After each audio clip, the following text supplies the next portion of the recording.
Hello dear loving student.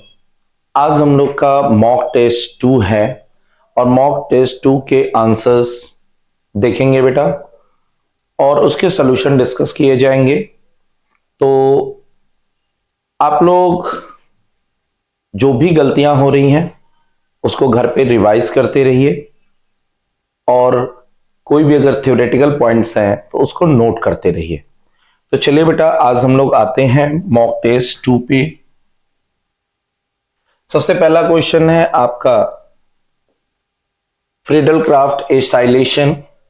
आप जानते हैं बेटा Friedel Crafts acylation RCOCl AlCl3 minus plus, यही आपका जो होता है वो इफेक्टिव इलेक्ट्रोफाइल होता है, ये मिलके बना देता है AlCl4 माइनस, यानी कि आंसर जो होगा वो डी होगा।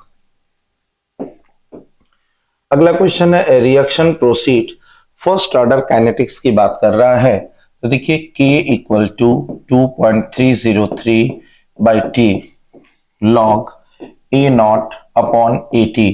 A नॉट इनिशियल वैल्यू होती है, कह रहा है 75% of this reaction was completed. 75% suppose initial ये 100 था, 75% कंप्लीट हो गया, मतलब ये 25 बचा हुआ है और इस समय टाइम इसका 32 है। यहां से आपने K की वैल्यू निकाल ली और आपसे पूछना चाहता है 50%, तो K equal to 0.693 upon T half. First order है तो K की वैल्यू सेम होती है, K की वैल्यू यहां रख देंगे और टी हाफ यहां से कैलकुलेट कर लेंगे। तो बेटा टी हाफ कैलकुलेट करने पर 52 का आंसर जो है वो बी आ जाएगा। ठीक है ना। चलिए अगला क्वेश्चन है, consider the following statement. Radius of anion, जो भी एनायन होता है वो अपने पेरेंट एटम से बड़ा होता है, केटायन जो होता है वो पेरेंट एटम से क्या होता है, छोटा होता है। पहला स्टेटमेंट सही है। आयोनाइजेशन एनर्जी पीरियड में जब हम बढ़ते हैं तो बेटा बढ़ती है। कुछ एक्सेप्शन है जो नाइट्रोजन और ऑक्सीजन के केस में आते हैं, बेरिलियम और बोरॉन के केस में आते हैं। ठीक है, बाकी अगर हम देखें तो नॉर्मल ट्रेड में आयोनाइजेशन एनर्जी पीरियड में जाने पर बढ़ती है। तो दूसरा स्टेटमेंट भी सही है। Electronegativity of atom is the tendency of an isolated to attract an electron. Electronegativity जो होती है ना, tendency of an atom to attract the shared pair of electron होता है। सिर्फ इलेक्ट्रॉन नहीं, यहां शेयर्ड पेयर ऑफ इलेक्ट्रॉन। ठीक है, शेयर्ड पेयर ऑफ इलेक्ट्रॉन को। सो ये स्टेटमेंट आपका गलत है, बाकी फर्स्ट और सेकंड जो है वो सही है, तो आंसर हो जाएगा इसका सी। 54 देखिए ये लॉ किसने किसने दिया हुआ है, तो सिंपल सा क्वेश्चन इसमें है, वो आपको अगर लर्न है तो आप कर सकते हैं। तो देखिए law of definite proportion first, law of multiple proportion Dalton, law of conservation of mass Lavoisier, law of gaseous volume Lussac and Lavoisier, यानी 54 का आंसर जो है वो ए है। Characteristic of cathode rays, they start from the cathode and move towards the anode, सही है। they travel in straight line, सही है। characteristic of cathode do not depend on the material of electrode, सही है। characteristic of cathode depend on the nature of gas, ये वाला statement गलत है, क्योंकि इलेक्ट्रॉन किसी के भी सब सेम होंगे। हाँ, यहाँ पे एनोड रेज होता तो शायद ये सही होता, तो आंसर इसका डी है, डी पॉइंट गलत है।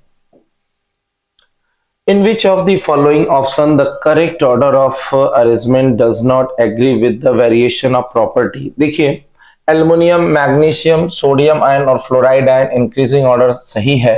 यहाँ पे थोड़ा सा चेंज करना है आपको क्वेश्चन में, यहाँ पर ऑक्सीजन दिया हुआ है और यहाँ पे नाइट्रोजन दिया हुआ है, तो इस हिसाब से बी वाला ऑप्शन भी सही हो जाएगा।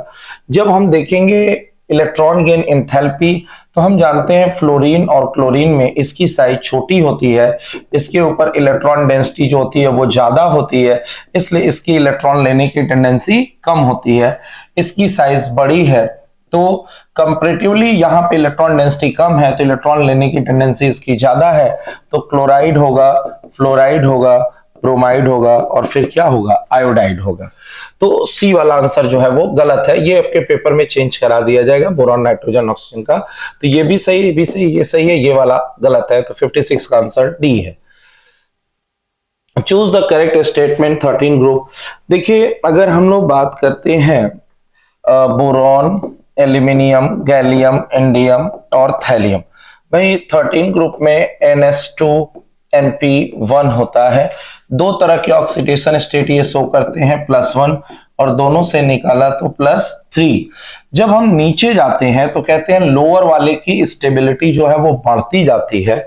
ऐसा क्यों होता है कि जब आप नीचे जाते हैं तो S वाले का न्यूक्लियस से अट्रैक्शन जो है वो बढ़ता जाता है, इसलिए इलेक्ट्रॉन निकालने की टेंडेंसी इसकी कम होती जाती है, जिसको हम बोलते हैं इनर्ट पेयर इफेक्ट। तो नीचे आने पर लोअर की स्टेबिलिटी बढ़ती है और हायर की स्टेबिलिटी घटती है। तो आंसर है 57 का ए। Which one of the following group 15 group hydride is reducing agent? इसको ऐसे याद रखिए जो हाइड्रोजन को आसानी से बाहर निकाल दे।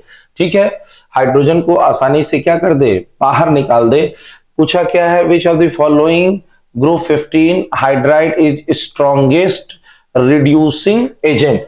रिड्यूसिंग एजेंट क्या होता है, जो दूसरे का क्या करे, दूसरे का करे रिडक्शन और खुद का क्या हो, ऑक्सीडेशन। ऑक्सीडेशन का मतलब होता है addition of oxygen and hydrogen का बाहर निकलना। तो nitrogen, phosphorus, arsenic, antimony, bismuth.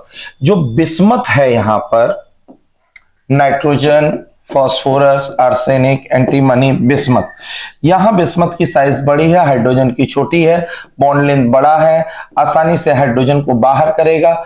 Hydrogen को बाहर करना ऑक्सीडेशन, और जिसका खुद का ऑक्सीडेशन होता है वो स्ट्रॉन्गेस्ट रिड्यूसिंग एजेंट होता है। तो 58 का आंसर हो जाएगा बी। हीमोग्लोबिन कंटेन, देखिए हीमोग्लोबिन कंटेन 0.34% ऑफ आयरन। इसका मतलब यह हुआ कि अगर 100 ग्राम हीमोग्लोबिन है तो उसके अंदर आयरन 0.34 ग्राम है। कह रहा था number of iron atom in 3.3 ग्राम। तो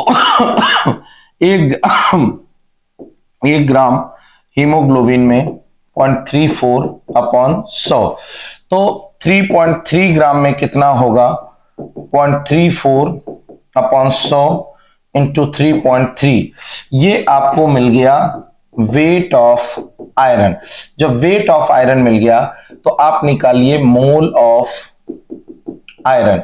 मोल निकालने के लिए आप करते हैं वेट अपॉन एटॉमिक वेट, यानी जो ये वेट आया है इसको 56 से डिवाइड कर दीजिए। उसके बाद एटम निकालने के लिए आप कर दीजिएगा मोल इंटू एवोगैड्रो नंबर। यहां पर मोल पुट कर दीजिएगा और एवोगैड्रो नंबर से मल्टीप्लाई कर दीजिएगा। तो 58 का आंसर जो है, सॉरी 59 का आंसर आ जाएगा C. Different number of electron pair are present in resonating structure. 60 का आंसर डी है। द लिमिटिंग मोलर कंडक्टिविटी, जैसे देखिए इसमें क्या है, आपको HCl का दिया हुआ है, CH3COOH का दिया है, NaCl का दिया हुआ है, CH3COO Na का दिया हुआ है, सॉरी। और यहाँ पे जो वैल्यू दी हुई है ये है बेटा आपका 425, 90, 125। यहां से हम निकालना चाहते हैं CH3COOH के लिए, तो इसका मतलब इन दोनों को हमें क्या करना होगा, ऐड करना होगा। 425 + 90 - 125, ठीक है ना। अब इसको जब आप ऐड कर लोगे तो ऐड करने पर हमें lambda m infinite dilution CH3COOH की जो वैल्यू मिलेगी वो 390 मिल जाएगी। हमें निकालना है alpha, alpha equal to lambda m at any concentration by lambda m infinite dilution. तो एनी कंसंट्रेशन पे वैल्यू हमें दिया हुआ है 7.8 एंड दिस इज 390, और यहां से सॉल्व करेंगे तो आंसर आ जाएगा 0.02। चलिए इसके बाद आते हैं 62 पे। 62 का आंसर जो है वो बी है।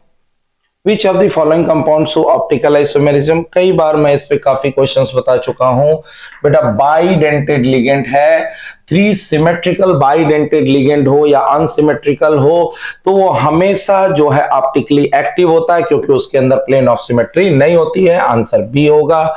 यहां पर देखिए हमें दिया हुआ है 25.3 ग्राम सोडियम कार्बोनेट। तो पहले हम मोलैरिटी निकालेंगे, तो weight upon molecular weight by volume of solution bye 1000। ये यहाँ पर वेट रखा, मॉलिक्यूलर वेट रखोगे 106 आएगा। यहां से मोलैरिटी आप निकाल लो। मोलैरिटी निकालने के बाद जब ये Na2CO3 टूटेगा तो बनाएगा 2 sodium ion and 1 carbonate ion. अगर इसका कंसंट्रेशन C हो तो इसका 2C होगा, इसका C होगा। यानी कि सोडियम आयन का कंसंट्रेशन 2C और कार्बोनेट का C। यहां से आप आंसर निकालेंगे। तो बेटा निकाल लीजिएगा। पहले है सोडियम आयन, सोडियम आयन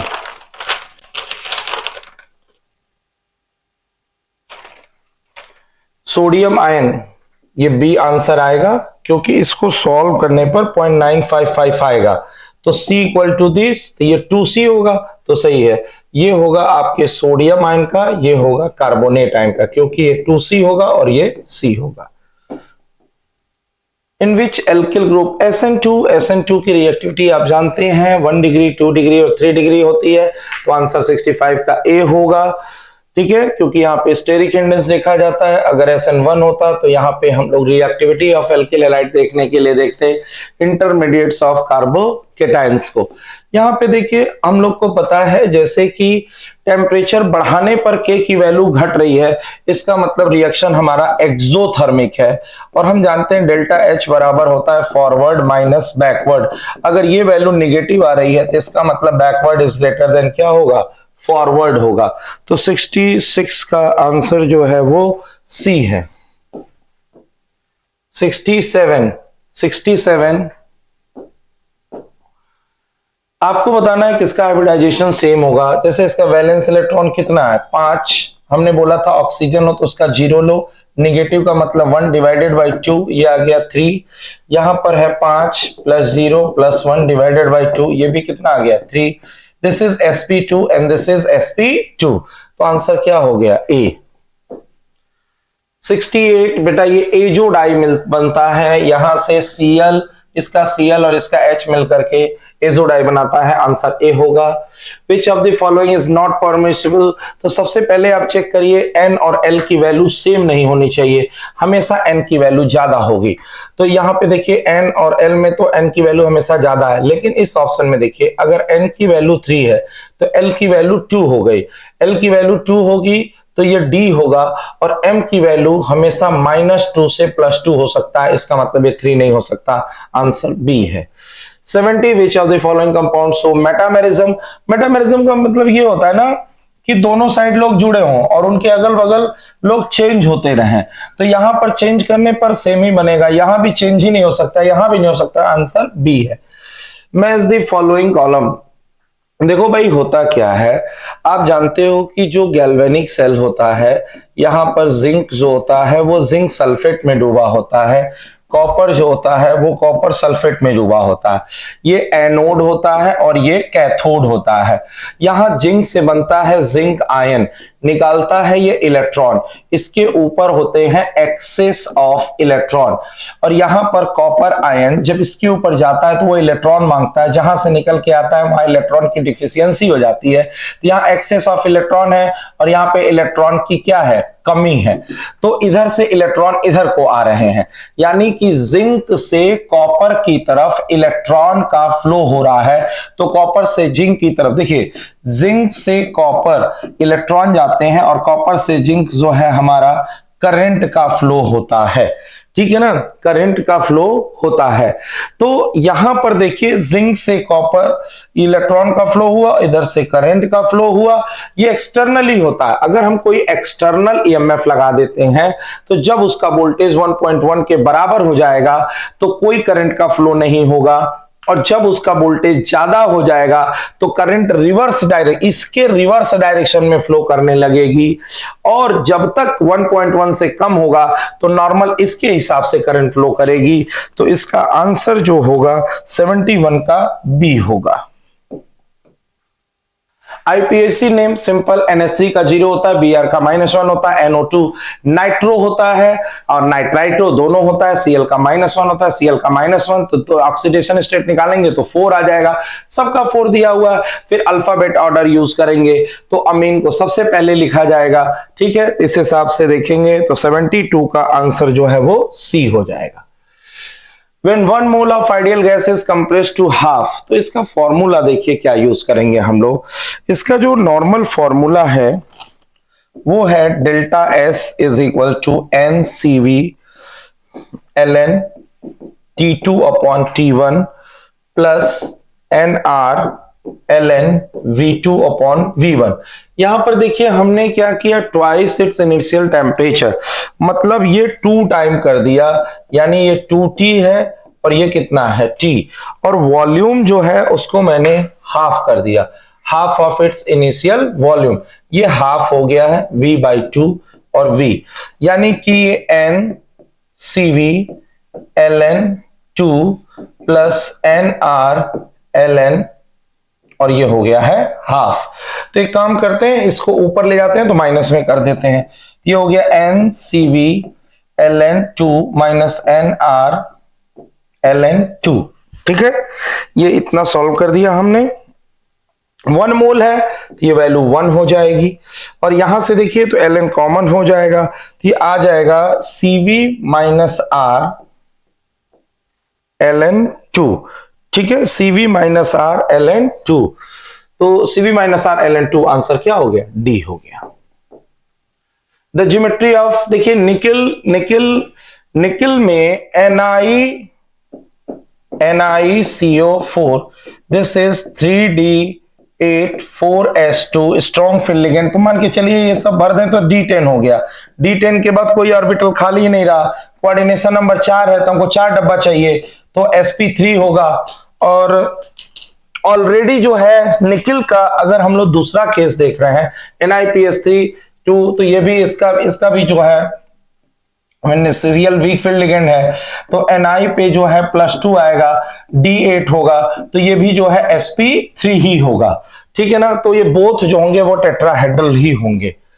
फिर आता है for the reaction of 1 mole zinc dust, पहले जब जिंक डस्ट जो है H2SO4 से जिंक डस्ट जब H2SO4 से रिएक्ट करेगा तो बनाएगा जिंक सल्फेट और H2, this reaction is exothermic, ठीक है। पहली बात तो रिएक्शन एक्सोथर्मिक है, बॉम्ब कैलोरीमीटर में हो रहा है, इसका मतलब नो एक्सपेंशन है, तो वर्क डन हमारा क्या हो गया, 0, और एनर्जी रिलीज हो रही है, तो एनर्जी रिलीज होगी तो टेम्परेचर घटेगा तो इंटरनल एनर्जी भी हमारी क्या करेगी, घटेगी, तो वर्क डन 0 और इंटरनल एनर्जी हमारी क्या कर रही है, घट रही है, तो 75 का आंसर जो है वो 1 हो गया। चलिए 76 का आंसर जो है डी है।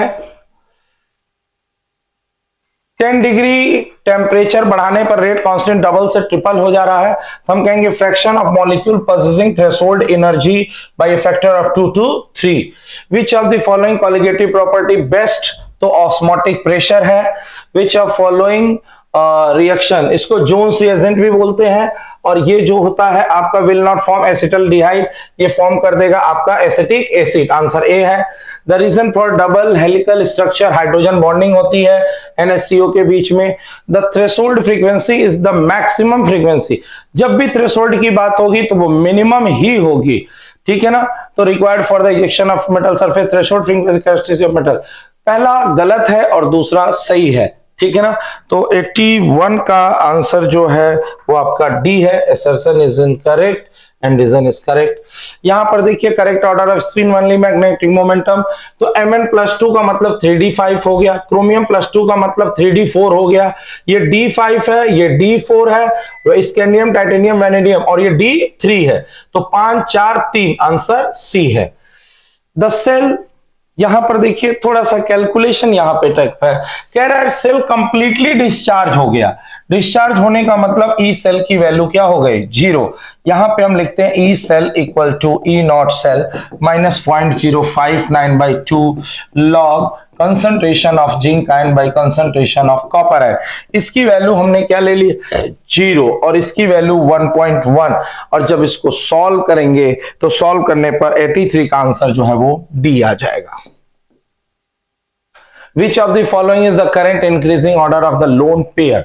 देखिए सबसे ज्यादा लोन पेयर कहां होगा, जैसे इसके पास वैलेंस इलेक्ट्रॉन 7 होते हैं, सातों बॉन्ड बना दिए तो 0। Cl के पास 7 होते हैं, 3 बॉन्ड बनाने में चले गए तो बचे कितने इलेक्ट्रॉन, 4 इलेक्ट्रॉन, मतलब 2 लोन पेयर। Xc के पास 8 होते हैं, 2 चले गए तो बचे 6 इलेक्ट्रॉन, मतलब 3 लोन पेयर। ठीक है, IF5 के पास देखिए तो I के पास 7 होते हैं, 5 चले गए तो बचा कितना, 2 इलेक्ट्रॉन, मतलब 1 लोन पेयर। इस हिसाब से आप इसको देख करके ऑर्डर अरेंज कर सकते हैं। तो सबसे ज्यादा किसके अंदर आया है, XeF2, यानी कि ये आंसर हो जाएगा answer A. Open beaker of water in equilibrium. देखिए जब हम ग्लूकोज मिलाएंगे तो ग्लूकोज मिलाने पर होगा क्या कि वेपर प्रेशर सॉल्यूशन का सॉल्वेंट से क्या हो जाएगा, कम। और जब सॉल्वेंट का वेपर प्रेशर कम होगा तो इक्विलिब्रियम को मेंटेन करने के लिए फिर कुछ वेपर जाकर के क्या होंगे, कंडेंस, तो leave the vapour increases. The observed osmotic pressure, देखिए I इज इक्वल टू होता क्या है, I इज इक्वल टू, अगर आप देखिए तो पाई ऑब्जर्व बाई पाई क्या होता है, नॉर्मल, ये होता है। पाई ऑब्जर्व हमारा दे दिया है, दिस इज 10.8, और पाई नॉर्मल आप निकाल सकते हैं, pi is equal to CRT। Concentration यहां पर दिया हुआ है 0.1, 0.0821। Temperature is also given, temperature expected 25, मतलब 298। अब यहां से जब आप सॉल्व करेंगे तो सॉल्व करने के बाद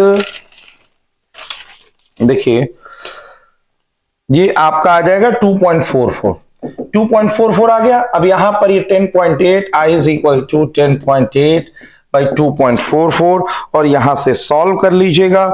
सॉल्व करने के बाद आ जाएगा 4.42, यानी कि 86 का जो आंसर है वो है ए। चलिए मैच द कॉलम, 87 का आंसर जो है वो डी है। हाँ अच्छा क्वेश्चन ये है, यहां पर देखिए जैसे हमसे पूछ रहा है MnO4 -1 से MnO2 हमें चाहिए, तो हम इसके लिए लिखते हैं डेल्टा G3।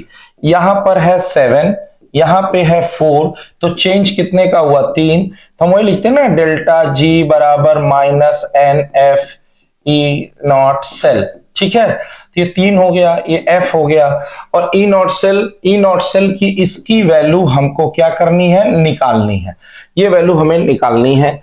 दूसरा है MnO2 चेंज इनटू Mn+2, तो ये है 7 और ये है +2, तो चेंज कितने का हुआ, 5 का।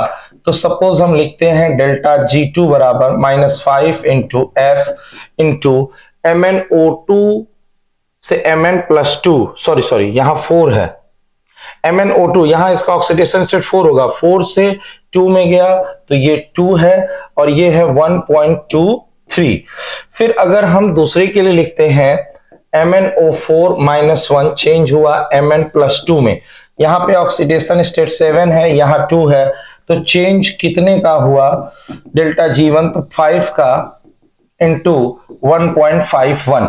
अब यहां पर देखिए इन दोनों इक्वेशन से हमें ये इक्वेशन लानी है, तो ये तो सेम साइड में और ये अपोजिट साइड में है।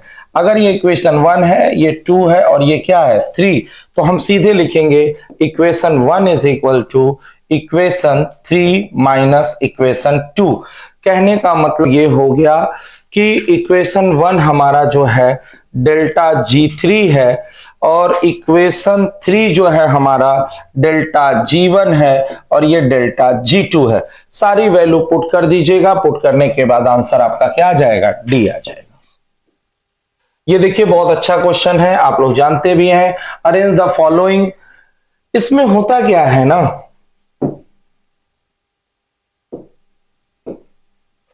यहां देखिए, इसको तो आप ऐसे याद रखिएगा, पॉम पीएच, पैरा ऑर्थो मेटाफिनॉल। एक्चुअली यहां पे जो NO2 है ये माइनस आई भी लगा रहा है, माइनस आर भी लगा रहा है। यहां पर जो होता है सिर्फ माइनस आई लग रहा है, यहां पे माइनस आई और माइनस आर लग रहा है। एसिडिक स्ट्रेंथ जो होता है वो डायरेक्टली प्रोपोर्शनल होता है माइनस आर माइनस आई के। तो अब यहां पे देखिए इन दोनों की तुलना में इसका तो कम हो गया, ये तो किनारे हैं। अब बवाल इसमें और इसमें आता है। रेजोनेंस जो होता है वो डिस्टेंस पे डिपेंड नहीं करता, तो आर यहां भी उतना है, यहां भी उतना है, दोनों जगह आर क्या हो गया, सेम। यहां पर माइनस आई की जब हम बात करेंगे तो यहां पे माइनस आई ज्यादा होगा, उस हिसाब से आर्थो होना चाहिए, लेकिन दरअसल इसके अंदर हो जाती है इंट्रामोलिकुलर हाइड्रोजन बॉन्डिंग, जिसकी वजह से हाइड्रोजन रिलीज करने की टेंडेंसी कम हो जाती है और इसका एसिडिक स्ट्रेंथ कम हो जाता है। इसीलिए होता है बेटा पैरा आर्थो मेटा, ठीक है ना। तो 89 का आंसर जो है वो सी है। In secondary structure of DNA 90 में बेटा पहला statement, in secondary structure of DNA adenine form hydrogen bonding with thymine होगा, where cytosine form the hydrogen bonding with guanine है।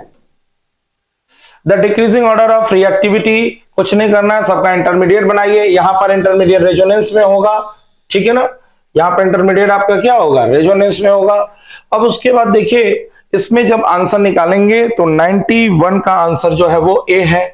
फिर मॉलिक्यूल एम, देखिए सबसे पहली बात एसोसिएशन का फॉर्मूला क्या होता है, alpha equal to 1 minus I by 1 by N. अब यहां सब वैल्यू दे हुए है। When certain concentration and the van't Hoff factor is found to be 0.9, ये वैल्यू है 0.9 और उसके बाद एसोसिएशन दिया हुआ है 0.2, सॉल्व करिएगा एन की वैल्यू आ जाएगी 2। तो 92 का आंसर जो है वो सी है।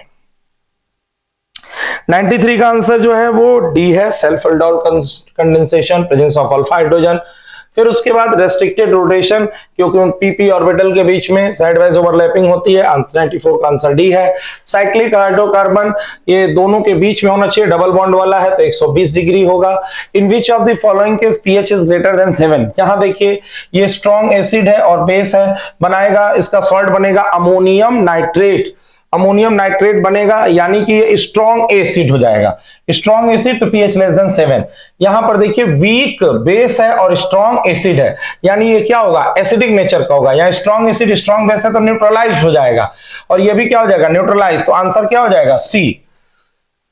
कंपाउंड कंटेनिंग 97 का आंसर जो है वो ए है। फिर हम लोग आते हैं 98 पर। 98 जो है हमारा अच्छा क्वेश्चन है। जैसे देखिए ये 10 है और ये 5 है, तो पहले आप इसका स्लोप निकाल लीजिए। तो स्लोप इज इक्वल टू, इसका स्लोप जो होगा वो 10/5 होगा।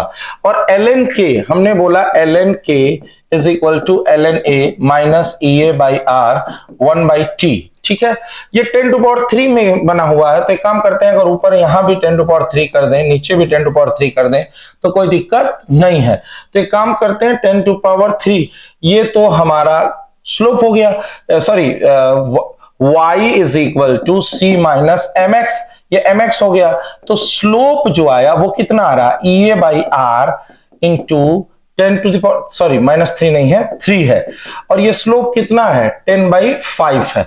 और यहां से आपसे पूछ रहा है एक्टिवेशन एनर्जी, ठीक है ना, एक्टिवेशन एनर्जी R की वैल्यू तो सीधे आप देख सकते हैं, EA बराबर आ जा रहा है 2R इंटू 10⁻³ जूल, यानी 2R किलो जूल, यानी आंसर क्या हो जाएगा, डी हो जाएगा।